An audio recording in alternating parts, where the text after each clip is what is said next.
বাস্তব সমস্যার সমাধান করছে রোবট, কিংবা রোবট খেলছে ফুটবল। শুনতে অবাক লাগলেও এসবের দেখা মিলবে চট্টগ্রাম প্রকৌশল ও প্রযুক্তি বিশ্ববিদ্যালয়ে শুরু হওয়া জাতীয় রোবোটিক ও প্রযুক্তি উৎসবে।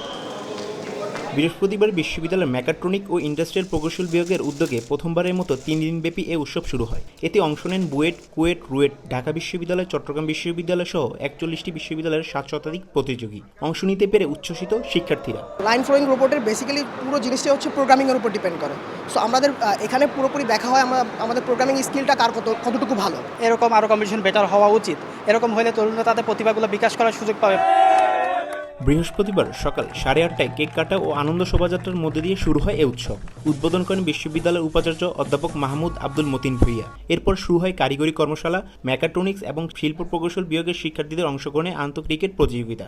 শিক্ষার্থীদের প্রযুক্তিগতভাবে আরও বেশি উৎসাহী ও দক্ষ করে তুলবে মনে করেন আয়োজকরা। এই অটোমেশন, রোবোটিক্স অথবা এই ধরনের এই কাজগুলো হয় যাতে একটা বড় প্ল্যাটফর্ম আমরা এখানে স্টুডেন্টদের দিতে পারি, যেটা আমরা হয়তো ক্লাসরুমে পড়াই বাট আমরা একটা প্ল্যাটফর্ম দিতে পারি না ওদের সৃজনশীলতাগুলো প্রকাশ করার জন্য। এটা আমাদের উদ্দেশ্য। এই রোবো সকারের মেজর উদ্দেশ্য হলো স্মার্ট রোবট তৈরি করা, যার মধ্যে দিয়ে আমাদের খেলাগুলোকে পরিচালনা করা।